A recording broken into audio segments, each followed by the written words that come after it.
What's up, everybody? Welcome to Planet West 3 Raw TV. Well, tonight we actually have some positive news, something actually pretty cool to talk about. And I like sharing my my experiences, my different life experiences with you guys. I mean, not only just because some of the things that I go through that you could learn from, but some of the stuff is just pretty cool. And I know a lot of you guys have similar goals, you have similar interests and stuff, and you can appreciate some of the things that I go through and some of the things that happen in my life. So, what am I talking about today? All right, today is actually pretty awesome. So, of course, 2020 has been a complete shit show all the way around. And that is not just for one thing. It's everything. It's life in general. And it's, of course, competition, competing. It's all the way around, right? And myself, going through the quarantine, I chose to not have a gym and train at home. And, of course, lost like 25 pounds of muscle. It was a, an eye-opening experience. It was awful. It was depressing. And there were times where, I don't want to get out of bed, I'll be honest with you. And there's a question as to like what the new norm is going to be, what life is going to be like. And I even speculated that when we were coming out of quarantine, it would take us a while to adjust, right? And here we are, like we're in varying degrees now of quarantine where some people are, completely, pretty much their states wide open. Other states are heavily restricted still. In Virginia, where I'm at, over here, the DMV, so Maryland is a lot stricter than Virginia. And DC, I think, is a lot stricter too, but Virginia's a little more, you got to give it a little more leeway. And some awesome stuff happened this past weekend and the weekend before. So I'm going to start with the weekend before, which is the first cool thing that happened, right? So as Virginia started to open up again, and they opened up the gyms. The gym that Aaron and I trained at Export Fitness wasn't open. It literally just opened like a week ago. So it's been like 2 months or so that it's been closed while the other gyms in the area open. Now there's a gym in Manassas, Virginia called the Shop Gym. Now it's owned by a friend of mine, Jason, Tim, Ryan. And when it first opened, they were like, hey, why don't you come up here and train, come check it out. And I've gone there before for different seminars and stuff we had, but never really trained there, right? Because I was always heading in one direction towards Maryland, and this is the opposite direction towards Manassas. So it takes me like a half hour to get there, train for like an hour and 20 minutes, a half hour to get back. That's 2 hours and 20 minutes out of my day before I even head 45 minutes to an hour towards Maryland. It was just very hard to do, and Export was just closer to me. Well, when it opened, I still can't train my clients in Maryland because the gyms weren't open. Export wasn't open, so I was like, you know what? Let's go check out the shop. Let's just go train there. We have the time now. Let's go. So I walked in there, and it floored me as to the environment that was there. It reminds me so much of Gold's Gym, Somerset, Massachusetts, where I started training, where we had so many competitors in the gym. We had people getting after it. It's the same feel. It's the same vibe. You walk in there, people that are competing, other people are supporting them. Some people are even competing in the same show, but they're in there training together and stuff. And I'm like, man, this is exactly how it was. And I've had like a renewed experience with my training, right? Like I'm in there training with my training partner, Jorge, who he's getting ready for the Baltimore, Maryland Championships. It's in October 31st. And then he's moving on to Universe, which is a few weeks after that, to try to get his pro card. So I've been training with him the whole time that we were training in his gym in Maryland. He came to the Shop Gym, so now he drives 30 minutes to my house. We leave his car there, and then we drive together. So he drives an hour. He travels an hour to go train at this gym. That's how awesome it is to train there. That is the vibe that's there, and it's really able to take your training up a notch. And I'm walking around at 212 pounds, leaner than I was. I'm in better shape now than I was before the quarantine, and it's because of the vibe and training with Jorge and getting back to my roots and feeling like that. So for me, coming out of quarantine was fucking awesome. I found like a renewed sense of self with my training and stuff. I really did. And it was the people around me, the environment, and then finding inside myself that little spark that was still in there that needed just a little bit of fanning, just a little bit of support, a little bit of fuel to get that going again. And I'm like, I'm not ready to jump on stage again or anything, but like I'm enjoying myself again, right? So that was one cool thing. Now, that's just a setup for the cool thing that's been happening the last couple of weeks. So being at the shop, we have all these competitors, and we talk about having the community of competitors, right? Or just like-minded individuals. They may not even compete, but people that live the lifestyle, they're into the same things, and we go through the same things. So we talked about getting together and doing something for the athletes to try to relieve some of the stress and pressure from the lockdown itself. My mustache grows up my nose at this point, and it like tickles my nose. So you'll see me like doing this a lot, trying to train it to get it down. So you always see me like grab my beard and stuff. So we decided to put on a posing seminar, a posing competition seminar for people that wanted to compete. And we had, of course, myself being a judge. We have other judges that came in. We had, head judge Rod Smith there, Teresa Anthony. We had Karen was there. We had Jason was there. We had, all these different people that were there. We had the top, teams in the area bring their athletes and stuff. We just advertised it as, hey, anybody who wants to come on by. You do have to wear a mask, but it's not mandatory because we're socially distanced. We put things on the floor. Anyways, we set it up to where we'll be comfortable and say, hey, here's the first thing of 2020 that we're going to do as a group, right? As a collective unit. And now for the cool part. So we got there a little bit early. All the chairs and stuff were set up. They're putting things down on the ground to make sure people were separated far enough apart to go with the social distancing. And the question was, how many people would show up? Like, how many people are going to want to compete? How many people are going to want to take part in something like this? Are they going to call 2020 just a total loss and scrap it and start with 2021? Like, it just wasn't known what was going to happen. And slowly but surely, little by little, they started trickling in. So we did like bikini from like 10 to 11, 11 to 12 was this, and like 12. So every hour it was a different class, right? So you wouldn't have like everybody there all once. They'd be coming in and leaving, and then coming in and leaving, and it was changing every hour, right? We had over 100 people show up for this thing. And we took about 2 weeks to promote it. Nobody promoted it really heavily because we were like, we don't really know what people are going to be comfortable with. Over 100 people, not even including the people that came to support them, or like their coaches and stuff came to see what was going on, ask questions about competition. It was posing. It was everything that you would want to know, detail and fine detail wise, from a judge to get on stage. Over 100 people showed up. We had an amazing day. It was awesome. It was so great to see some familiar faces that we haven't seen in a while. It was great to see new people getting involved in the sport. But it was awesome to see what shape people were in despite being in that lockdown. For March, April, May, June, 4.5 months we were in lockdown here in Virginia. And it was unbelievable the shape these people were in. Some of them were in contest shape, like ready to go that day. Okay? And we were blown away. But here's the kicker. That was last week. This past weekend was the first show. We had the first NPC show. It kicked off. The season kicked off in August, but it still kicked off. And we were like, wow, like the seminar we had really went off without a hitch. It was awesome. A lot of people, are fighting. A lot of people are not giving in. They're not giving up. They're fighting. Some of them, actually, I spoke to them in person. Some of them used the quarantine to improve themselves and get ahead physique-wise. Some of them used it as a form of, because they had home gyms, or they had people that they knew that had home gyms, so they never missed a beat. They were fucking training. They were on their fucking meal plans. It helped them focus, but it helped them focus on something other than the coronavirus and what was going on outside of the house, because they had to stay in the house anyways.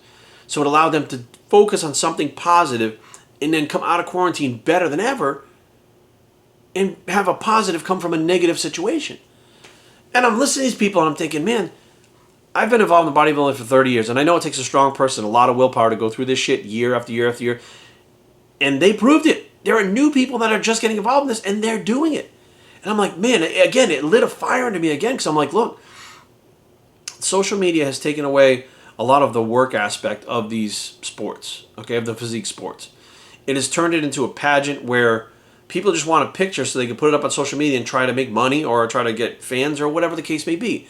But the whole thing about doing it for yourself and doing it for the love of the sport and doing it for the love of competition and try to improve and better yourself and challenge yourself, a lot of that's been lost throughout the years. It's become more flamboyant and just this big show of look how cool I am.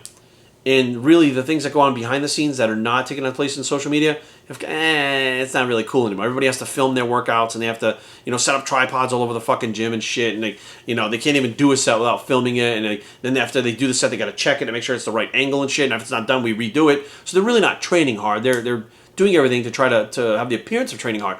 Well, it was apparent to me that these people were just training hard. They didn't give a fuck about social media. They didn't give a shit about what was happening around them outside. Look, I got to stay at home, so I'm going to fucking do this. And they did it, right? And it was like, wow, man, these people really pulled it off, right? It was awesome to see. So now the whole week goes by, and now Luis Santa, IFBB Pro Luis Santa, good friend of mine, NPC judge as well as show promoter, had the Capital Grand Prix, which was supposed to be in Maryland. Well, they couldn't have it in Maryland due to social restrictions or social distancing restrictions. Excuse me, coronavirus restrictions, whatever you want to call it. So they found a place in Virginia. You don't have to have it in Maryland. As long as it's in the Mid-Atlantic DMV, you can move it to Virginia. Virginia, they allowed them to have it over in Virginia, okay? Now, here's what's cool. So I wasn't judging this show, but of course to show support for my fellow, NPC competitors, NPC family, as well as Luis and Gary Udit and everybody else that is involved in the Mid-Atlantic, I go to see the show. So I pull up, and now I know that they're going to have social distancing, right? So now what is the new norm? We don't know. What is it going to be like? Are people going to show up to compete? Like, we don't even know, right? Are they going to be scared to actually, they came to the gym, but are they going to go out in public, like to the show itself, like to a hotel, right? Because everything takes place at the hotel. I pull up, there's a line around the block of people waiting outside, and I was like, holy shit. I'm like, I'm not really sure what's going on here, but they're not competitors, but they are people that are involved in the fitness industry because they got their meal bags with them and stuff, and you can see how they're built and stuff. And I'm like, and you can see the family members, like the moms and dads, and I'm like, shit, this is like a regular show. I'm like, okay. So I go inside, they take your temperature to go up the stairs, you go inside, I walk in, and you can only fit about 50 people inside the venue itself because all the chairs are socially distanced. So you could probably fit 300 to 400 in there, and now you can fit 50 because every chair has to be 6 feet apart, and there's like 6 feet from the wall. So now all those people outside, 50 are getting in. There's probably 150 people, 200 people standing outside. And I said, shit, now we have to figure out what's going on. So they found a way to rotate. So if you were there to see bikini and bikini went on, they would say, who's here to see bikini? You say, well, me, I have a bikini competitor. So you would go to the front of the line, get your bracelet, go inside, and you would watch bikini. After bikini was over, they'd say, listen, we have bodybuilding come up due to these restrictions and stuff. We understand that you would love to stay and watch the whole show, but here's the deal. We want to give the people the opportunity to come see the people that they came to see. So if you could please exit the auditorium if you're not here to see this whole show, if you didn't have anybody in it, so someone else can come in. And lo and behold, people did that. They understood. They worked with it. They found a way to work with it. And I'm watching this take place, and I'm like, there was a point where they went on stage without masks, and then the hotel said, look, these guidelines, we have to have the masks on. Please wear the masks on stage. Like, we're not trying to get shut down. And it really wasn't about forcing people to try to do one thing, like wear a mask, not wear a mask, whatever the case would be, social distance. It was more about the venues themselves are scared about getting shut down. They're scared about somebody coming in and saying, that person, here's a $10,000 fine, and you have to shut down for, until further notice. And it would destroy any business. So it's like you understand where the businesses are at, but you also have to have understanding of where these athletes are at. Their minds are in the game. They have a show, they have a competition. They're going head to head right now. They're not thinking about a mask. So they might walk out of the bathroom or something and not have a mask on, and then they get fucking yelled at. But like, it was a constant battle of trying to figure out how to make this thing work, right? All in all, here's the awesome part. So we had over 100 athletes at the seminar we did. We had a bigger show. A bigger show. And I'd say about 50% bigger this year than any other year for this show. And that's coming from a pandemic, being in lockdown, being scared to come out now, with all these social distancing and interactions and stuff, not knowing what's going on. I mean, that is with all the bullshit going on, the show was still bigger than ever. I walked outside after the bikini prejudging. I watched bodybuilding and bikini, and then I had to go. I walked outside. So people that couldn't get in the building just stayed outside. It looked like a bodybuilding version of Woodstock. I walked outside, there were just fucking people spread out everywhere. And they were happy, and they were talking, and they had their meal bags, and it was a beautiful sunny day. And there was like, where it was done, it was like this little wall and stuff around it, so people were sitting on the wall, eating their meals together and talking and stuff. I mean, social distancing like normal. Some people were wearing masks because it was outside, whatever. But I'm looking at this, and the competitors that couldn't have the people, like not everybody got to see them inside, they came outside, right? Still in their suits and stuff, but they like wore something like the women in bikini wore like these little robes and stuff that they had. And there was like a brick wall, and like there was no trees around it, so it was like lighting was good, and they were taking pictures in front of the wall with their loved ones and their family. And I'm like, here we are. You know, people make fun of bodybuilders. People make fun of like, I pick things up and put them down. Big dumb people eating the chicken breast and stuff. All these bikini girls are so conceited. Look at them. She must be a total jerk because of the way she looks. Like, she looks like she's got, you know, she's got an ego on her or whatever. And you're the stereotypes, right? But what we saw was a bunch of people come together, and even when they couldn't get their way and actually go in to see the person that they're there to support on stage, despite everything they went through, this was a huge win for everyone who got on stage. Everyone. And they couldn't get in there to be there and show support and see their triumphant moment no matter where they placed, because they got to the stage and they got there looking awesome. And people didn't even act up. They weren't arguing with the hotel. They weren't fighting. They were just taking it in stride, and they were outside hanging out, happy, laughing and joking. It was like we moved the party outside is what happened, right? And I'm sitting here going, I just looked around and I actually smirked and I just laughed to myself for a second. And as I walked through the crowd, a few people that I knew throughout the years and stuff stopped me and we talked and stuff. And I'm just like absorbing. I'm just like looking around, absorbing and observing. And I'm like, this is fucking awesome. Like, this is awesome. This literally looks like a giant family reunion of a bunch of people that normally see each other at these shows anyways, that are normally seeing each other in the gyms. Like, a lot of us know each other in the area, right? Even people that came from the other area, we know them from social media and stuff because that's how that works now, right? And they kept the party going. They kept the ball rolling. And every single person who stepped on that stage this past weekend, I want to say, congratulations, you did it. You did something that many people in the whole world could not do. You stuck to your guns. You made it out the other side, just, and not saying unaffected. Right? I'm not saying it was easy and you don't have any challenges. I'm saying you stuck to your guns and you stuck to your programs and you got out the other side looking better than ever, got on stage, and you did it. You accomplished your fucking goal. Maybe you didn't win because not everybody can win. But you accomplished your fucking goal in probably some of the worst conditions that any competitors had to go through that I can think of in the last, since I started this 30 years ago. And it's awesome to see. The human spirit is an awesome thing to see. We saw the human spirit rise, bond together, help one another. We saw everybody in the NPC family together. Judges, promoters, I mean, you know, the people, the stagehands, everybody. We saw them come together to do something that was so confusing. There was no blueprint for it. There was no rules. There was no nothing. Everything was adjust as you go, on the fly. And they didn't just do it. They did it, and people were happy. Okay? The take home is people were happy. The competitors were happy. The fans, the people that came to see them, the family members, they were happy. The hotel, although probably edgy the whole fucking time because they're worried about getting sued or shut down or whatever the case may be, they were happy because they got their money. Everyone at the end of the day was happy, although it had its challenges, right? But through challenge, growth comes. So now not only do they know how, I mean, the people that put on the show, do they know how to do it in this circumstance, which I assume that things will get better and better and not worse as far as restrictions and things like that. So at its worst right now, they did it. They accomplished their goal. Now as things get better, they'll adjust as they go, you know, with the different shows and stuff. But if things wind up getting rolled back, they know what to do because they have a blueprint now. They did it. Doing something for the first time is the hardest thing. Once you do it, you now know how to do it again. So I've done it once, I can do it again. Take dieting, for instance. If you can get through a diet for one day without cheating, you did it for one day. Tomorrow is just one day. So if you can do it one day today, you can do it one day tomorrow. And now you've done it, after tomorrow is over, 2 days in a row. If you can do it 2 days in a row, you can do it one day because you've already done one day twice. So that third day, do it just that one day.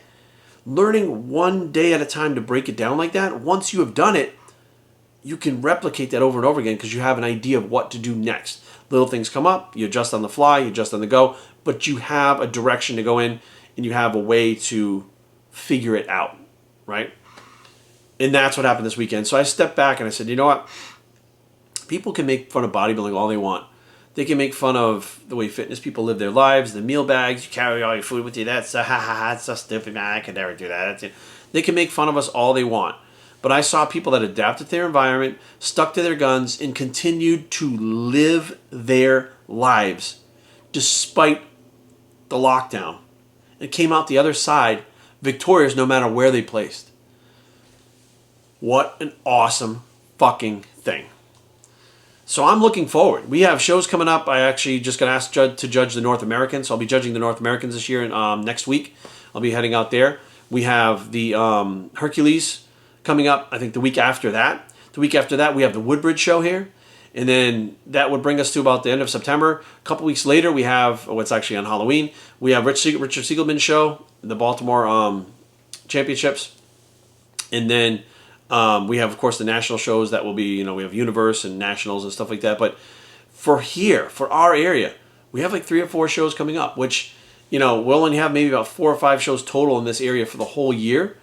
But I have a feeling, based on this first show, things are going to be awesome. No matter what happens, things are going to be awesome, because this was the measuring stick. This was the time to try to, figure out what mistakes happen and how to make sure those mistakes don't happen again. And it's also like a blueprint, like I said, for the next show. So now the next show that's running, all the promoter has to do is call up one of the other promoter, Louise, and say, hey, what do you think about this? What do you think about that? They can get together and actually help each other with that, because they're all friends too. And I'm like, this is great. People coming together, people overcoming things. And what is the common denominator? Bodybuilding. Bodybuilding helped people overcome the pandemic and the lockdown. Of all fucking things, bodybuilding. Now, don't get me wrong. Some people went completely south and they stopped everything and they're out of it. They're like, 2020 will be the comeback if they can get back in shape. But seeing things like that, and, we have Phil Heath decided he's going to come back now. And we have Flex Lewis jumping into the open. Like, we have the pros doing things that are pretty big and important despite what went on. And I'm like, it's just awesome to see the willpower and the determination of these athletes that rolls over into their real life, and how much further ahead they are and how strong they are mentally compared to the average person that doesn't understand that bodybuilding made them like this. Doing this sport over and over and over again toughens you mentally, period. There's no two ways about it. No ifs, ands, or buts about it. But that is a positive thing. So for all the negativity that people throw, all the shade that they throw at bodybuilding saved some people's lives during the pandemic. Bodybuilding gave some people's lives purpose. Bodybuilding helped exercise willpower through a lockdown that has never been seen.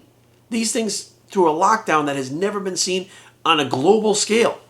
I came out the other side and kept moving forward. So if there's one take home from this, it's I am so proud of all you athletes that went and just pushed forward and got it fucking done. It was awesome to see, and I can't wait to see everybody at the next show. Keep on trucking out there, guys. Keep on pushing. Keep on doing your thing. The world's a very unsure place right now, but I can tell you one thing. You can control yourself. You can control your thoughts. You control your body. You control what you eat. You control how you train. You can control all that stuff. So as long as you're taking care of yourself and controlling yourself like that, I think in the long run, everything's going to be okay. BossYouTrain@gmail.com. Leave comments down below, but don't fight. BossYouTrain.com is a blog. It's Everything's Okay Bicep, and we are out.